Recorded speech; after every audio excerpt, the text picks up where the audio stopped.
በእውነት መንገድ ላይ እየሄድን እኔ እኮ የእውነትን መንገድ ነው የሚሄደው እያልን ለሰዎች ለማረጋገጥ ወይም ፕሩቭ ለማድረግ መጣጣር የለብንም በፍጹም።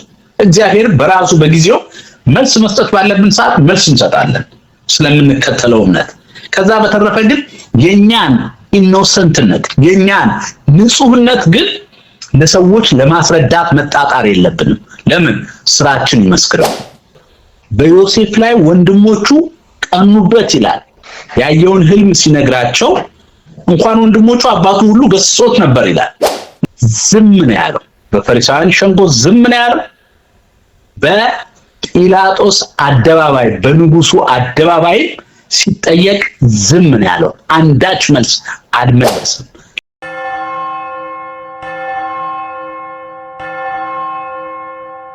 የማቴዎስ ወንጌል ምዕራፍ 27 ከቁጥር 1 እስከ 10። ሲነጋም የካህናት አለቆችና የሕዝቡ ሽማግሎች ሁሉ ሊገድሉት በኢየሱስ ላይ ተማከሩ። አስረውም ወሰዱት። ለገዢው ለጴንጤናዊ ጲላጦስም አሳልፈው ሰጡት። በዚያን ጊዜ አሳልፎ የሰጠው ይሁዳ እንደተፈረደበት አይቶ ተጸጸተ። 30 ብር ለካህናት አለቆችና ለሽማግሎች መልሶ ንጹሕ ደም አሳልፌ በመስጠቴ በድያለሁ አለ። እነርሱ ግን እኛስ ምን አግዶን? አንተው ተጠንቀቅ አሉ። ብሩንም በቤተ መቅደስ ጥሎ ሄደና ታንቆ ሞተ። የካህናት አለቆችም ብሩን አንስተው የደም ዋጋ ነውና ወደ መባልን ጨምረው አልተፈቀደም አሉ። ተማክረውም የሸክላ ሰሪ መሬት ለእንግዶች መቃብር ገዙበት። ስለዚህ ያ መሬት እስከ ዛሬ ድረስ የደም መሬት ተባለ። በዚያን ጊዜ በነቢዩ በኤርምያስ የተባለው ከእስራኤል ልጆችም አንዳንዶቹ የገመቱትን የተገመተውን ዋጋ 30 ብር ያዙ። ጌታም እንዳዘዘኝ ስለ ሸክላ ሰሪ መሬት ሰጡት የሚል ተፈጸመ። እግዚአብሔር ይመስገን። እንግዲህ ያው ምዕራፍ 26 መጨረሻ ላይ ያው ጌታችን ኢየሱስ ክርስቶስ በፈሪሳውያን ሸንጎ ፊት እንደቀረበ ተመልክተናል እና ሐዋርያትም ጌታ መያዙን ሲያውቁ ተበተኑ። ከዛ በመጨረሻ የተከተለው ጴጥሮስ ብቻ ነበረ። ጴጥሮስም በሎሌዎቹ በእነኛ በፈሪሳውያን ሎሌዎች ሲጠየቅ አላውቀውም ብሎ ጌታን 3 ጊዜ ካደው። ጌታም እንደተናገረ ዶሮ ሳይጮህ 3 ጊዜ ትክደኛለህ እንዳለው ጴጥሮስ ትዝ አለው። ተጸጽቶም አለቀሰ እና ባለፈው ላይ እንደተናገርኩት ጴጥሮስ በንግግሩም ሆነ በድርጊቱ ስህተቶች እንኳን ቢሰራ ግን ልቡ ግን ቅን ነው። ለጌታው ለኢየሱስ ክርስቶስ ትልቅ ፍቅር አለው። ነገር ግን የሚሄድበት አካሄድ የሥጋ አካሄድ ነው የሚሄደው። ለምን? ገና መንፈስ አልወረደምና አልበረታም። ስለዚህ አሁን እዚህ ቦታ ላይ ግን የምንመለከተው እንግዲህ በፈሪሳውያን ሸንጎ ጌታ ከቀረበ በኋላ ሲነጋ ደግሞ ወደ ጲላጦስ ጋር ወሰዱት ይላል። ወደ ጲላጦስ ዘንድ ከሰው አቀረቡት እና ጲላጦስ ዘንድ ተከሶ በቀረበ ጊዜና በተፈረደበት ጊዜ ሰምቶ ይሁዳ ተጸጸተ ይላል። ይሁዳ ተጸጸተ ይላል። ነገር ግን የይሁዳ ጸጸት ሲጀመር ጀምሮ ከልቡ በልቡ ውስጥ እያሰበ ነው የሚያደርገው። ድርጊቶቹን የሚያደርገው እየተማከረ ነው። ለምን? ሆን ብሎ ነው ጌታውን አሳልፎ ለመሸጥ አስቦበት ነው ያደረገው። በይሁዳ አንድም የእግዚአብሔር ቃል እንደሚነግረን ትንቢቱ ይፈጸም ዘንድ ነው። ይሄ በእግዚአብሔር ዘንድ ያለ ዕውቀት ነው ይሁዳን ለዚህ ነገር አሳይን ማድረግ። ነገር ግን አስቦ እንዳደረገው ለኛ ለትምህርታችን ተጽፎልናል። አስቦ ነው የሸጠው ጌታ። ልክ እዛ በኦሪት ዘፍጥረት ላይ በምዕራፍ 37 በዮሴፍ ላይ ወንድሞቹ ቀኑበት ይላል። ያየውን ህልም ሲነግራቸው እንኳን ወንድሞቹ አባቱ ሁሉ ገስጾት ነበር ይላል እና ያየውን ህልም ሲነግራቸው ቀኑበት። ከዛ በመጨረሻ እነሱን ሄደህ ጎብኛቸው ብሎ አባቱ በላከው ጊዜ ገና ከሩቅ ሲመጣ አይተውት ሊገድሉት ነው የተማከሩት። ቀንተውበት ሊገድሉት። ከዛ በኋላ ታላቅ ወንድማቸው ሮቤል ሊያስጥለው ሞከረ። በመጨረሻ ከአስሩ ደግሞ ሌሎች ይሁዳ ደግሞ የተባለው የነ ሮቤል ወንድም አራተኛው የያዕቆብ ልጅ ደግሞ አይ ከምንገለው ለምን አንሸጠውም ብሎ እንዲሸጥ አደረገ በ20 ብር። ዮሴፍ በዛን ሰዓት ያለፈበት መንገድ ሁሉ የጌታ ምሳሌ ነው። የጌታ ምሳሌ ነው እና ቀንተውበት ነው ያደረጉበት። ስለዚህ እዚህም ጋር ልክ የዮሴፍ ወንድሞች አስበው ደሊበሬትሊ ቀንተውበት እንዳደረጉበት ይሁዳም አስበውበት ነው ያደረገው። ነገር ግን ያው ከተፈረደበት በኋላ ግን የንጹህ ሰውን ደም በከንቱ እንዲፈስ አሳልፎ በመስጠቱ ተጸጸተ ይላል። ከዛ በመጨረሻ እንታችሁ ገንዘባችሁን ብሎ ለፈሪሳውያን ሰጣቸው። እኛ አንፈልግም አሉት። ጥሎላቸው ሄዶ ራሱን አንቆ ገደለ ይላል። ከዛ ፈሪሳውያን ምን አደረጉት? ያንን ገንዘብ ይሄ የደም ገንዘብ ስለሆነ ወደ መባ መልሰን አናስገባውም፣ ባይሆን ብለው የሸክላ ሰሪውን መሬት እንግዛና ለእንግዶች መቃብር ይሆናል ብለው ተናገሩ እና በሐዋርያት ሥራ ምዕራፍ 1 ላይ ያ የደም መሬት በ30 ብር የተገዛው እንግዶች በዛ አካባቢ ሲሞቱ የአዲስ መጤዎች ሲሞቱ የሚቀበሩበትን ቦታ አኬልዳማ የሚል ስም ሰጡት ይላል። በሐዋርያት ሥራ ምዕራፍ 1 ላይ ሐዋርያው ቅዱስ ጴጥሮስ እንደሚናገረው ይሁዳ ትቷት በሄደው ቦታ ላይ ለመሾም ለጉባኤው ገና ንግግር 120 ላሉት ጉባኤዎች ሲናገር እርሱ ትቶት በሄደው ቦታ ላይ መሾም እንዳለበት ሰው ቀድሞ በዳዊት በትንቢት እንደተነገረ ሹመቱን ሌላ ይውሰደው ተብሎ እንደተጻፈ እያለ ነው የሚነግራቸው። ስለዚህ የይሁዳ ጸጸት የተንኮል ጸጸት ነው። ያደረገው ነገር ልክ እንዳልሆነ ህሊናው ነግሮታል። ነገር ግን ከመጀመሪያ ጀምሮ ሲያደርገው ነበር፣ ሲፍተው የነበረ ነገር ግን ሆን ብሎ ዴሊበሬትሊ ነው የሚያደርገው። ለዚህ ነው ዳዊት በትንቢቱ ላይ ሲናገር በመዝሙር 19 ላይ ስህተትን ማን ያስተውላታል?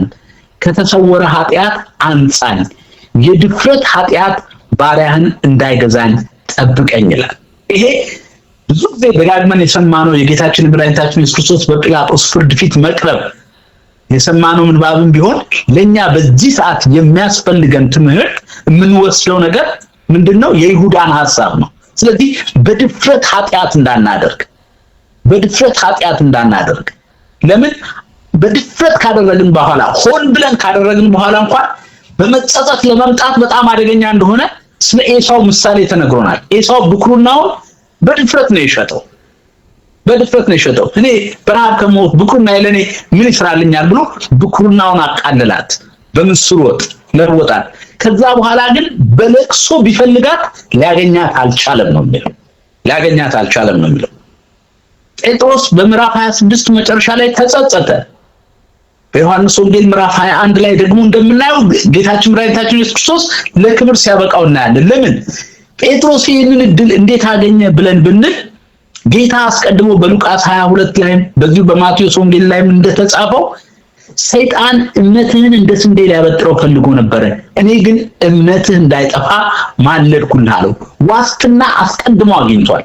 ጌታ እንደሚስት ያውቀዋል፣ ነገር ግን እንደሚመለስም ጌታ ያውቃል። ይሁዳ ግን የመመለስ ፈቃድ የለውም። ስለዚህ ያን ገንዘብ አደረገ። ልክ አንድም የተጻፈው የትንቢት ቃል በዳዊት የተነገረው እንደገና በዚሁ መጽሐፍ እንደተገለጸልን በትንቢተ ኤርሚያስ የተነገረው የትንቢት ቃል ይፈጸም ዘንድ ይሁዳ ገንዘቡን አምጥቶ ሰጠ። መልሶ አልፈልግም ብሎ ተጸጽቶ፣ ነገር ግን ፈሪሳውያንም ሊቀበሉት አልቻሉም። ሁሉም ወንበዴዎች ስለሆኑ የተመካከሩትን ሊቀበሉት አልፈለጉም። በዛ ገንዘብ የእንግዶች መቃብር ቦታ ገዙ። የዛ መሬት ስምም አኬልዳማ የሚል ስም ተሰጠው ይላል። የሐዋርያት ሥራ ምዕራፍ 1 ላይ እናገኘዋለን። እስኪ የሚቀጥለውን እንስማ። ከቁጥር 11 እስከ 26 ኢየሱስም በገዢው ፊት ቆመ። ገዢውም የአይሁድ ንጉሥ አንተ ነህን ብሎ ጠየቀው። ኢየሱስም አንተ አልክ አለው። የካህናት አለቆችም ሽማግሎችም ሲከሱት ምንም አልመለሰም። በዚያን ጊዜ ጲላጦስ ስንት ያህል እንዲመሰክሩብህ አትሰማምን አለው። ገዢውም እጅግ እስኪደነቅ ድረስ አንዲት ቃል እንኳ አልመለሰለትም። በዚያም በዓል ሕዝቡ የወደዱትን አንድ እስረኛ ሊፈታላቸው ለገዢው ልማድ ነበረው። በዚያን ጊዜም በርባን የሚባል በጣም የታወቀ እስረኛ ነበራቸው። እንግዲህ እነርሱ ተሰብስበው ሳሉ ጲላጦስ በርባንን ወይስ ክርስቶስ የተባለውን ኢየሱስን ማንኛውን ልፈታላችሁ ትወዳላችሁ አላቸው። በቅናት አሳልፈው እንደሰጡት ያውቅ ነበርና። እርሱም በፍርድ ወንበር ተቀምጦ ሳለ ሚስቱ ስለ እርሱ ዛሬ በሕልም እጅግ መከራ ተቀብያለሁና በዚያ ጻድቅ ሰው ምንም አታድርግ ብላ ላከችበት። የካህናት አለቆችና ሽማግሎች ግን በርባንን እንዲለምኑ ኢየሱስን ግን እንዲያጠፋ ሕዝቡን አባበሉ። ገዢውም መልሶ ከሁለቱ ማንኛውን ልፈታላችሁ ትወዳላችሁ አላቸው። እነርሱም በርባንን አሉ። ጲላጦስ ክርስቶስ የተባለውን ኢየሱስን እንግዲህ ምን ላድርገው አላቸው። ሁሉም ይሰቀል አሉ። ገዢውም ምን ነው ያደረገው? ክፋት ምንድን ነው አለ። እነርሱ ግን ይሰቀል እያሉ ጩኸት አበዙ።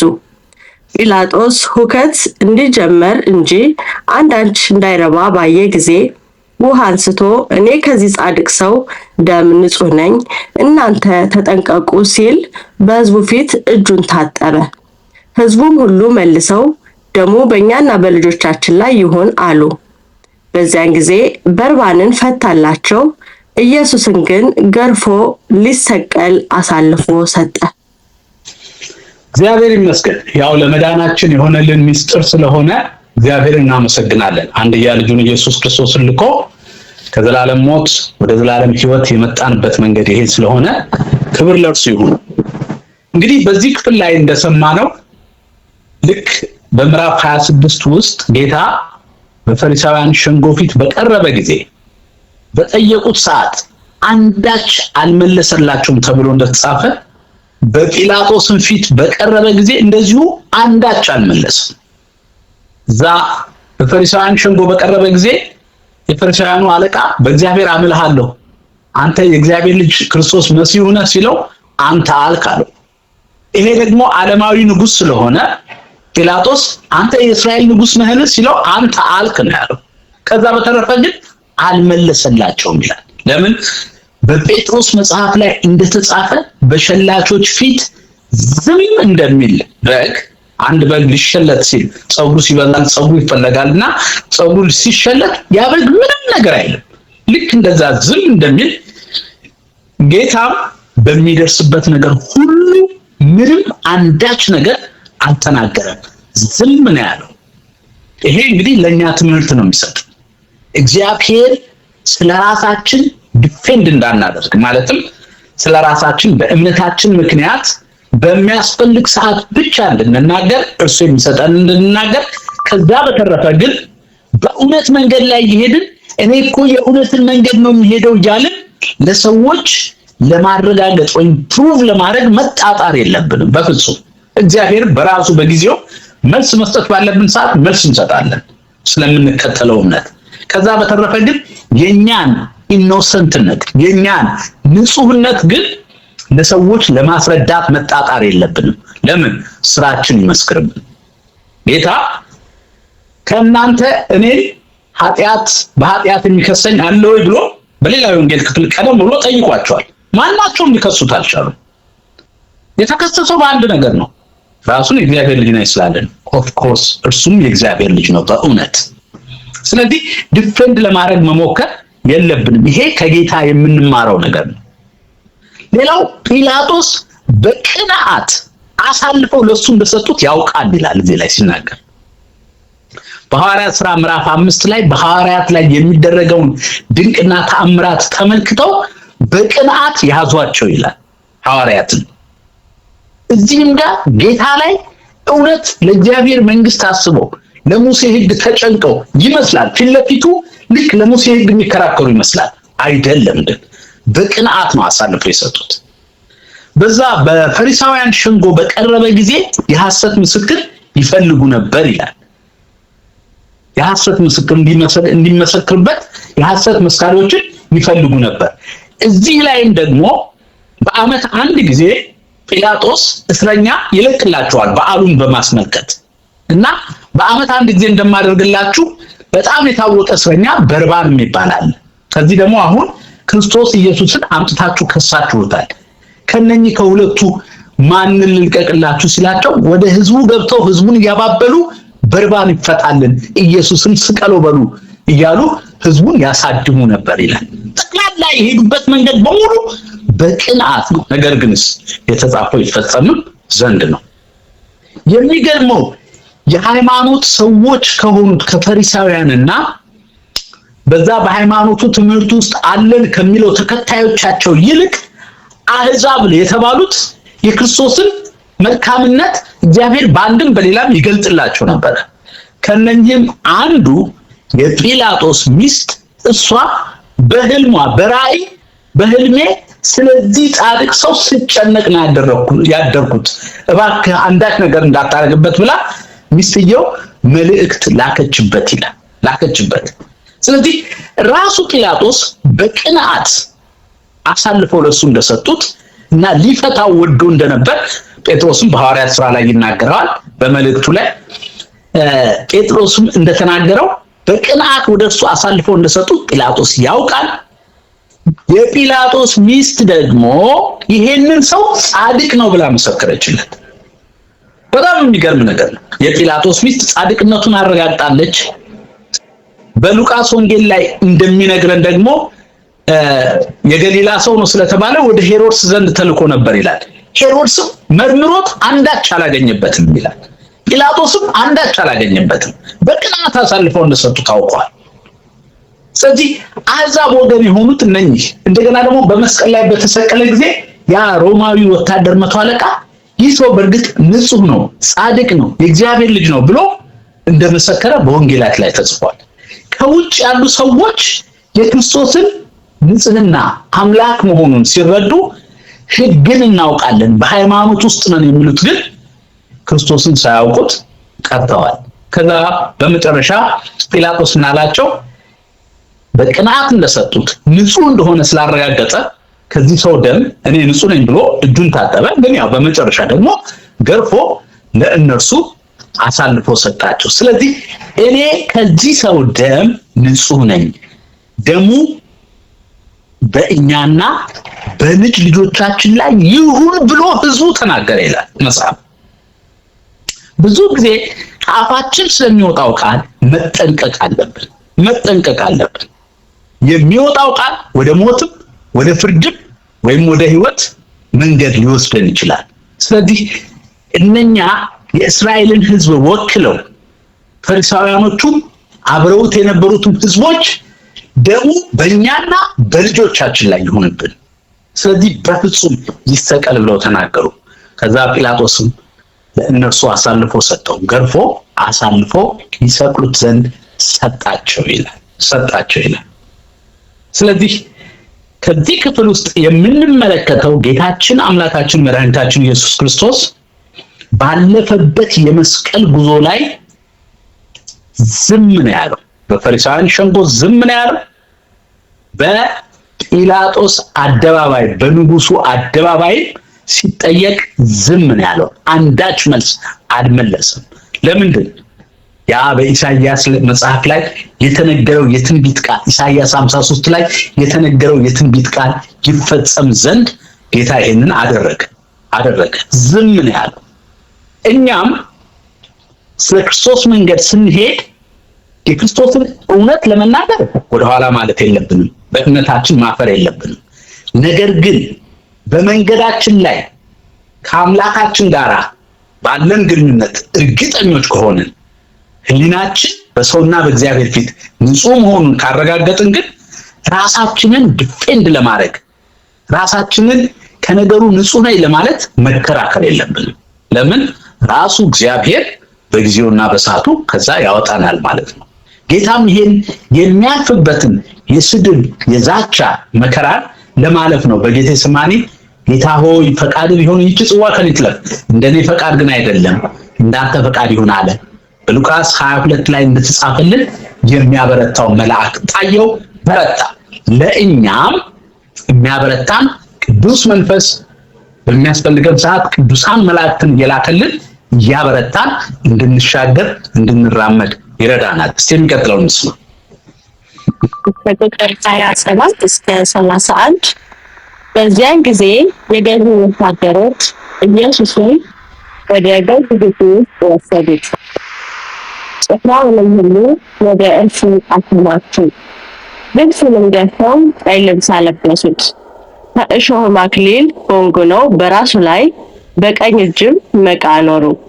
በፊቱም ተንበርክከው የአይሁድ ንጉሥ ሆይ ሰላም ላንተ ይሁን እያሉ ዘበቱበት። ተፉበትም። መቃውንም ይዘው ራሱን መቱት። ከዘበቱበትም በኋላ ቀዩን ልብስ ገፈፉት፣ ልብሱንም አለበሱት፣ ሊሰቅሉትም ወሰዱት። እግዚአብሔር ይመስገን። ይሄ እንግዲህ ያው ከጲላጦስ አደባባይ ከወጣ በኋላ በወታደሮቹ እጅ ተላልፎ ከተሰጠ በኋላ የደረሰበትን መከራ ነው የምንመለከተው። ኢሳይያስ 53 እዚህ በግልጽ እየተደረገበት እንዳለ እንመለከታለን። ጌታ ኢየሱስ ክርስቶስ የእኛን ደዌ ተቀበለ፣ ሕማማችንን ተሸከመ፣ በእርሱ መገረፍ ቁስል እኛ ተፈወስን ይላል። ስለዚህ እዚህ ላይ ያው ጲላጦስ አሳልፎ ከሰጣቸው በኋላ የተጻፈው ሁሉ ይደርስበት ዘንድ ዘበቱበት፣ ልብሱ ተገፈፈ። እኛን በእርሱ የዘላለም ሕይወት ጸጋ ሊያለብሰን እርሱ የሾክ አክሊል በጣም የሚዘገንን ነው። በሌላው ወንጌል ክፍል ላይ እዚሁም ክፍል ላይ እንደተገረፈ ይነግረናል። ሲገረፍ የአይሁድ ግርፋት እንዲቀላል ግርፋት አይደለም። በዛ በብሉይ ኪዳን ላይ የተገኘ ሰው የሚገረፈው ግርፋት 40 ግርፋት ነውና ጅራፉ ጅራፍ አይደለም፣ ጅራፉ ላይ አጥንት ይደረግበታል። ስለዚህ ስጋው እየተቦጨቀ እስከሚወድቅ ድረስ ነው የተገረፈው። ጌታ ምንም የሌለበት በአንተ መገረፍ ቁስል እኛ ተፈወስን ተብሎ የተጻፈው ያለ ምክንያት አይደለም። ያ ግርፋት እኛ እንፈወስ ዘንድ እኛ የዘላለምን ሕይወት እናገኝ ዘንድ ነው። እኛን ሰማያዊ ልብስ ሊያለብሰን የሰማይና የምድር ጌታ የሆነው እርሱ ልብሱ ተገፈፈ። የእነሱ የሆነውን ነገር አለበሱት። ሊያሾፉበት፣ ሊዘብቱበት በእጁ ላይ አንድ ንጉሥ በትረ መንግስት እንደሚይዝ መቃ አምጥተው በእጁ ላይ አስይዘው ይተፉበት ነበረ፣ ያፌዙበት ነበረ። ንጉሥ ሆይ እያሉ እየሰገዱ ብድግ ሲሉ በጥፊ ይመቱት ነበረ። ይሄ ሁሉ ሲሆን አሁንም በጴጥሮስ መጽሐፍ ላይ እንደተጻፈው የኛ ኃጢአት በሙሉ በእርሱ ላይ ስለሆነ እርሱ የኛን ኃጢአት ስለተሸከመ የኛን መተላለፍ፣ የኛን በደል፣ የኛን ኃጢአት በሙሉ የኛን እርግማን የተሸከመው ጌታ በኦሪት ዘዳግም ላይ በእንጨት ላይ የሚሰቀል ሁሉ የተረገመ ይሁን ተብሎ እንደተጻፈ ብሎ ነው ሙሴ ያዘዛቸው። አንድ ሰው በእንጨት ላይ ተሰቅሎ ካለ ሬሳው እንዳያድር በአስቸኳይ አውርዱት፣ በእንጨት ላይ የተሰቀለ የተረገመ ይሁን ተብሎ ነው የተጻፈ። ኢየሱስ ስለኛ ኃጢአት ነው የሆነው። ኃጢአት በቃ ኃጢአት የተባለ በሙሉ እርሱ ላይ ነው የተከመረው። ከአዳም ጀምሮ እስከ ጌታችን መድኃኒታችን ኢየሱስ ክርስቶስ ዳግም መገለጥ ድረስ የሚመጣ ፍጥረት ሁሉ በዘር የሚተላለፍበት ኃጢአት፣ እንደገና ደግሞ ከዛ ውጭ ደግሞ በየዕለት በሐሳብ በንግግር በተግባር የምንስተው ኃጢአት ሁሉ በሙሉ ተከምሮ ኢየሱስ ላይ ነው የሆነው። ኢየሱስ ላይ ነው የሆነው። ስለዚህ ያንን ሁሉ መከራና ስቃይ ነው የተቀበለው ጌታ። ይህንን ለመቀበል እንደዚህ አድርገው አሳልፈው ሰጡት። እንግዲህ አሕዛብ የሆነው ቅድም በሰማነው ክፍል ላይ ከቁጥር 11 እስከ 26 ባለው ላይ ጲላጦስ በቅንዓት ጌታን አሳልፈው እንደሰጡ አወቀ። ሚስቱ ደግሞ ጻድቅ እንደሆነ መሰከረች። ሆን ብሎ አስቦበት 3 ዓመት ከ3 ወር ከጌታ ጋር ሲወጣ ሲገባ የነበረው ይሁዳ አስቦ በሰይጣን አነሳሽነት ትንቢቱ ይፈጸም ዘንድ አስቦ በ30 ብር ሸጠው። ንጹህ ደም እንደሆነ ያውቃል። ከመጀመሪያ ንጹህ ደም መሆኑን ካወቀ 30 ብሩን ለመስጠት ለመቀበል አይዳዳውም ነበር። ነገር ግን ሆን ብሎ አሳልፎ ሰጠው ጌታ። ይሄ ሁሉ የተቀበለው ጌታ ለእኛ ኃጢአት ነው። አሁን እዚህ ጋር ምንድነው ማስተዋል ያለብን? ለኃጢአት የተከፈለውን ዋጋ እንድናስብ ያስፈልጋል። ለኃጢአት የተከፈለውን ዋጋ። ስለዚህ እያንዳንዷን ኃጢአት ላይ በሐሳባችን ቁጭ ብለን የምናሰላስል ከሆነ ቃላት አውጥተን በአንደበት ያን ኃጢአት የምናወራው ከሆነ ወይም የምናደርገው ከሆነ በዛን ሰዓት ያ የተከፈለልንን ዋጋ ማቃለል ነው። እውነት ጌታን የምንወድ ከሆነ ይህንን ክፍል ስናነብ እኔ ለምንሰራው ለእያንዳንዱ ኃጢአት የተከፈለ ዋጋ ነው ብለን እንድናስብ ያስፈልጋል። ለዚህ ነው ሐዋርያው ቅዱስ ጳውሎስ በአንደኛ ቆሮንቶስ ምዕራፍ 11 ላይ የጌታ እራት ወይም ቅዱስ ቁርባን ልትወስዱ ባሰባችሁ ጊዜ ራሳችሁን መርምሩ ያለው ለዛ ነው። መርምሩ ያለው ያልጨረሳችሁት በቂመኝነት፣ በበቀልተኝነት፣ በቅንዓት፣ በአድመኝነት፣ በሐሜት፣ በዝሙት እነኚህ በጌታ ፊት ንስሐ ሳትገቡባቸው የምትመጡ ከሆነ የጌታን ያ የተዋረደውን ውርደት ለኛ የከፈለውን ዋጋ ማቃለል ነው። ስለዚህ በእንደዚህ አይነት በድፍረት የምትሄዱ ከሆነ ከናንተ መካከል አንዳንዶች በአልጋ ላይ ወድቀዋል፣ ታመው ወድቀዋል። ለምን? ስለተዳፈሩ። ምክንያቱም ያ የምትመገቡት ህብስት እንደ ኖርማል ቤታችሁ እንደምትበሉት ህብስት አይደለም። የምትጠጡት ወይን ቤታችሁ እንደምትጠጡት ወይን አይደለም። ይሄንን ባደረጋችሁ ጊዜ ሁሉ ሞቱንና ትንሣኤውን ታስባላችሁ፣ ሞቱን ትመሰክራላችሁ ነው የተባለው። ስለዚህ ይሄን ስለምታደርጉ ተጠንቀቁ አለ። እኛም አሁን ከቁጥር 1 እስከ 31 ባለው ክፍል ላይ ጌታ ከዚህ በኋላ ባሉት ክፍሎች ላይ ጌታችን ኢየሱስ ክርስቶስ ለኛ እየከፈለ ያለውን ዋጋ ስናስብ ይሄ በየዕለቱ ልናስበው የሚገባ ሐሳብ ነው።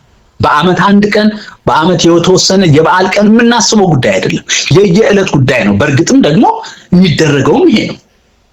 ይሄንን በምንሰበሰብበት ጊዜ ብቻ ሳይሆን በየትኛው አካባቢ ስንንቀሳቀስ በልባችን የጌታ ሞትና ትንሣኤ በልባችን ሁሉ ጊዜ ሊመጣ ያስፈልጋል። ያንን የምናስብ ከሆነ ኃጢአት ስቅጥጥ ይለናል፣ ዝግንን ይለናል። በግል ህይወታችን አሁን በመንገድ ላይ ስንሄድ ለምሳሌ አንዳንድ የሚዘገንኑ አደጋዎች ብንመለከት ያን አደጋ ስናስብ እንዴት ነው ሰውነታችን በጣም ስቅጥጥ ይለናል አይደለም? ስለዚህ ኃጢአትንም ስናደርግ ልክ የጌታ መስቀል ትዝ እንዲለን ቶሎ ራሳችንን ካለማመድን ኃጢአት የመላቀቅ ዕድላችን እየጨመረ ነው የሚመጣው። ጌታ እኮ ለዚህ አሁን ለማማ ሐሜት ጌታ ዋጋ ከፍሎበታል ካለ ምክንያቱም የጌታችን የኢየሱስ ክርስቶስ ንጹህ ሕያው ትኩስ ቅዱስ ደምን ነው የጠየቀው። ኃጢአት ዋጋው ይሄ ነው። የኃጢአት ዋጋ ምንድነው? ለኃጢአት የሚከፈል ዋጋ ምንድነው ብንል እኛ በእግር መውጣት መውረዳችን፣ ገንዘብ መስጠታችን፣ እዚህና እዚህ ቦታ መንፈሳዊ ቦታዎች መሄዳችን አይደለም ዋጋው ኃጢአትን ሊያጠፋ የቻለው ዋጋ የክርስቶስ ኢየሱስ ንጹህ ደምን ነው የጠየቀው። ስለዚህ ከኃጢአት ጋራ ብይ መጫወት አያስፈልግም። ከኃጢአት ጋራ ዕቃቃ መጫወት አይቻልም። ኃጢአት ሲሪየስ ነገር ነው። የጌታን ደም የጠየቀ ነገር ነው። ለምን? የጌታን ንጹህ መሆን አሕዛብ የሆነችው የጲላጦስ ሚስት ራሱ ንጉሱ ጲላጦስ ንጹህ እንደሆነ መስክሯል። ምንም ነገር እንደሌለበት መስክሯል። ከዛ በመጨረሻ በመስቀል ላይ ሆኖ ደግሞ መቶ አለቃው መስክሯል። ከዛ በመጨረሻም ደግሞ ያ በቀኝ በኩል የተሰቀለው እኛ በሰራነው ወንጀል ምክንያት ነው ለዚህ የተዳረግነው፣ ይህ ሰው ግን ምንም አላደረገም ብሎ መስክሯል። እነኚህ ሁሉ ወንበዴው፣ መቶ አለቃው፣ የጲላጦስ ሚስት፣ ራሱ ጲላጦስ፣ ሄሮድስ ብንል የገሊላው ገዢ ሁሉም ጌታ ላይ ምንም ነገር አላገኙበትም። ስለዚህ ንጹህ ደም ነው ማለት ነው። ስለዚህ ለኃጢአት የተከፈለው ንጹህ ደም ነው። ስለዚህ በቀረው ዘመናችን ላይ ይህን ክፍል ስንሰማ ሌሎችንም የእግዚአብሔር ቃል ክፍሎች ስናነብ ለኃጢአት የተከፈለውን ዋጋ እንድናስተውል ያስፈልጋል። ለኃጢአት የተከፈለው እኛም ከእግዚአብሔር የለየን ኃጢአት ነው። ያንን የጥል ግድግዳ ኃጢአት የተባለውን በመስቀል ላይ ዋጋ ከፍሎ ደግሞ ከእግዚአብሔር ጋር ያስታረቀን አንድያ ልጁ ራሱ ኢየሱስ ክርስቶስ እግዚአብሔር ነው ያስታረቀን። የዘላለምን ሕይወት ያገኘነው በኢየሱስ ዋጋ፣ ኢየሱስ በከፈለው ዋጋ። ምንም ራፊ የምትሆን ነገር ለመዳናችን ለዘላለም ሕይወታችን ያዋጣነው ነገር የለም። በንጹሑ በክርስቶስ ደም መዳን ነው እና ከዛ በኋላ በንጹሑ በክርስቶስ ደም ከዳንን በኋላ ግን እንደ ዳነ ሰው ግን ፍሬ ይጠብቅብናል። የምናፈራቸው ፍሬዎች ግዴታ ናቸው። መዳናችን የሚረጋገጠው በዛ ነው። በእውነት በደሙ እንደዳንን ካመንን ኃጢአት ላይ ቀልድ አንቀልድም። በሮሜ 6 እንደተጻፈው የአካል ክፍሎቻችን የሆኑት ብልቶቻችሁን ይለዋል ሐዋርያው ቅዱስ ጳውሎስ። ከዚህ በፊት ለአመፅ ዕቃ አድርጋችሁ እንዳቀረባችሁ ከዚህ በኋላ ግን ድናችኋልና ይሄንን ከራስ ፀጉር እስከ እግር ጥፍራችን ያለውን ውስጣችንንም ውጫችንንም ለተቀደሰው ለእግዚአብሔር ሐሳብ በፈቃደኝነት አቅርቡት ነው የሚለው። ሮሜ 12 ላይ ደግሞ ሰውነታችሁን ሕያውና ቅዱስ መስዋዕት አድርጋችሁ በእግዚአብሔር ፊት አቅርቡት ነው የሚለው። ስለዚህ ኃጢአት ሲሪየስ ነው። በኃጢአት ምክንያት ከእግዚአብሔር ለ5500 ዓመት ሰው ተለይቶ ነበር። በጌታችን በመድኃኒታችን በኢየሱስ ክርስቶስ በቀራንዮ አደባባይ ላይ በተከፈለው ዋጋ ግን ወደዛ መንግስት መግባት ሆኖልናል። ታርቀናል በልጁ በኢየሱስ ክርስቶስ ዋጋ። ስለዚህ ይህንን ዋጋ እንድናስተውለው፣ እንድናከብረው፣ እንድንጠነቀቅለት ያስፈልጋል። ክብር ለአምላካችን ነው። አሜን። እግዚአብሔር ይመስገን። ቃለ ሕይወት ያሰማልን። አሜን።